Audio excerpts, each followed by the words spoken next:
பாருங்க, Iran Israel போர் நடந்துட்டுருக்கு.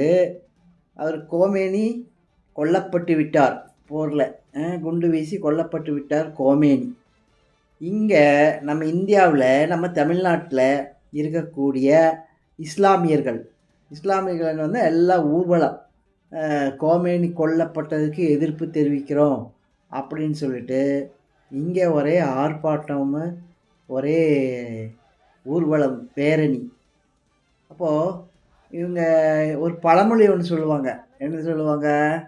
தென்னை மரத்தில் தேள் கொட்டுனா பனை மரத்தில் நெறி கட்டிச்சான் அப்படின்னு சொல்லி. தென்னை மரம் எங்கே இருக்குது, பனை மரம் எங்கே இருக்குது? தென்னை மரத்தில் தேள் கொட்டுனா பனை மரத்தில் நெறி கட்டிச்சு அப்படின்னு ஒரு பழமொழி இருக்குது. அது மாதிரி ஈரானில் வந்து போர் நடக்குது, சண்டை நடக்குது. அமெரிக்கா இஸ்ரேல் சேர்ந்து அவங்க பண்ணுறாங்க. ஈரானில் வந்து அந்த மக்களே சொல்கிறாங்க இந்த கோமேனி ஆட்சி கொடுங்கோல் ஆட்சி அப்படின்னு சொல்லிட்டு. அதனால தான் வந்து இப்போ அது வந்து போருக்கு ஆயிட்டு போரில் வந்து இறந்துட்டார். அப்போது இங்கே இருக்கிற இஸ்லாமியர்கள் அதுக்கு ஒரே ரகலை பேரணி.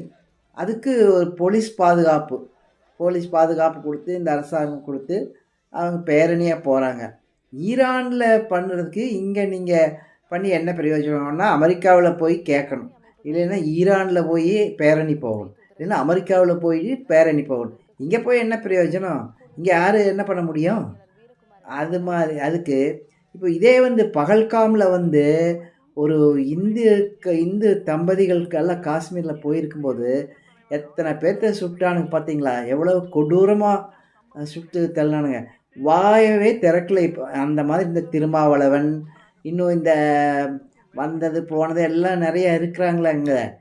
அந்த திருமாவளவன் கூட்டம், அந்த இது மாதிரி இருக்கிறவங்கெல்லாம், அந்த கருணாசு, அந்த மாதிரியான ஒரு கும்பல் அப்படியே வந்துட்டுருக்காங்க. அவங்கெல்லாம் வாயை திறக்கவே கிடையாது. இந்து பையனை வந்து, இந்த ஆட்களை வந்து அந்த பகல்காமில் கொலை பண்ணும்போது எதுவுமே வாய் திறக்கலை. இப்போது ஈரானில் எங்கேயோ நடந்ததுக்கு இங்கே ஊர்வலம் போயிட்டுருக்காங்க. அதே மாதிரி இந்த திருப்பரங்குன்றம், அதுக்கு வந்து எந்த இங்கேருந்து எந்த இதுவும் கிடையாது. இந்துக்கள் மேலோ அல்லது மற்ற ஆசிரியர் பெருமக்களோ அல்லது இவங்க ஸ்ட்ரைக்கெல்லாம் பண்ணும்போது அவங்களுக்கெல்லாம் எந்த போலீஸ் பாதுகாப்பும் கிடையாது. அவங்களை கைது பண்ணுறதுக்கு மட்டும்தான் போலீஸ் வரும். அவங்களுக்கு ஆனால் இவங்களுக்கு பேரணி நடத்துறதுக்கு போலீஸ் கூடவே போய் பாதுகாப்பாக பேரணி நடத்துகிறாங்க. இங்கே பேரணி நடத்தி என்ன பிரயோஜனம்? நாங்கள் இப்போ நீங்கள் இந்த இஸ்லாமியர்களாம் நீங்கள் ஈரானுக்கு சேர்ந்தவங்களா? ஈரான் இஸ்லாமியர்களா? இந்து இஸ்லாமியர்களா? இந்த கேள்வி மக்கள் மனதில்